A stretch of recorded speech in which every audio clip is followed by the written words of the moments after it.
നമസ്കാരം. ഇതാണ് R P എന്ന് പറഞ്ഞാൽ റൈസ് പുള്ളർ. പഴയ കാലത്ത് ചെമ്പ് പാത്രങ്ങളിലെ മിന്നൽ താവിയിട്ട് മിന്നൽ അടിച്ചിട്ട് ഉണ്ടാകുന്നൊരു സാധനമാണ് ഈ ആർ പി. ഒരു പ്രത്യേക പവറാണ്.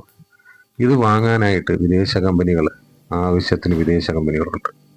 അവർ കൊടുക്കുന്ന റേറ്റ് എന്ന് പറഞ്ഞാൽ ലക്ഷം കോടി രൂപയാണ്. 1,00,000 കോടി, 2,00,000 കോടി, ഇങ്ങനെയാണ് അവരുടെ റേറ്റ്. അപ്പോൾ ഇത് കിട്ടുന്നവൻ കോടീശ്വരനാണ്, ഭാഗ്യവാനാണ്. പക്ഷെ ഇവിടെ ഉള്ളൊരു പ്രശ്നം, ഒരു സാധാരണക്കാരൻ്റെ കയ്യിലാണ് ഇത് കിട്ടുന്നതെങ്കിൽ ഒരു കമ്പനി അവന് കൊണ്ടുവരാൻ പറ്റത്തില്ല. പകരം ഈ കമ്പനി ഇറക്കണമെങ്കിൽ 25-30 ലക്ഷം രൂപ അടയ്ക്കേണ്ടതായിട്ട് വരും. അങ്ങനെ വരുമ്പോഴത്തേക്ക് സാധാരണപ്പെട്ടവരെന്ത് ചെയ്യും? മീഡിയ ബ്രോക്കർമാർ ഇവരെ അറിയിച്ച് ഈ സാധനത്തിന് വേണ്ടിയിട്ട് കമ്പനിയെ ഇറക്കാനായിട്ടുള്ള ഒരു മിനി ഫണ്ടർ, അതായത് 25 ലക്ഷം രൂപ അടച്ച് കമ്പനി ഞങ്ങൾക്ക് ഇറക്കി തരികയാണെങ്കിൽ ഇതിൻ്റെ ഒരു ഭാഗം, ഒരു 10, 500, 1000 കോടി രൂപ തരാം എന്നൊരു ഓഫർ കൊണ്ടുവന്ന് അവർക്കത് ചെയ്തു കൊടുക്കാൻ പറയും. അങ്ങനെ ഒരു മിനി ഫണ്ടർ കൊണ്ടുവരേണ്ട ഉത്തരവാദിത്വം ആ മീഡിയയിലെ ആളുകൾക്കോ ബ്രോക്കറിനോ ഇവരെ ഏർപ്പെടുത്തും.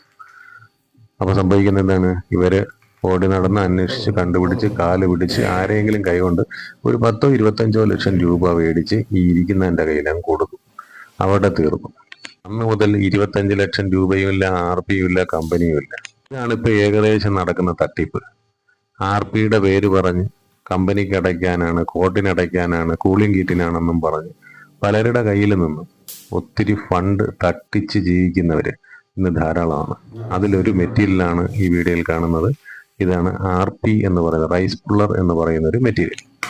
സാധാരണപ്പെട്ടവരാണ് ഇവരുടെ വലയിൽ വീഴുന്നത്. അതുകൊണ്ട് തന്നെ നമ്മുടെ കയ്യിൽ പണമുണ്ടെങ്കിൽ, പിന്നെ നിങ്ങളുടെ കയ്യിൽ ഇപ്പോൾ സാമ്പത്തികം മുടക്കാനുണ്ടെങ്കിൽ ദയവ് ചെയ്ത് നമ്മുടെ സാധാരണ കേരള ലോട്ടറി എടുക്കുക.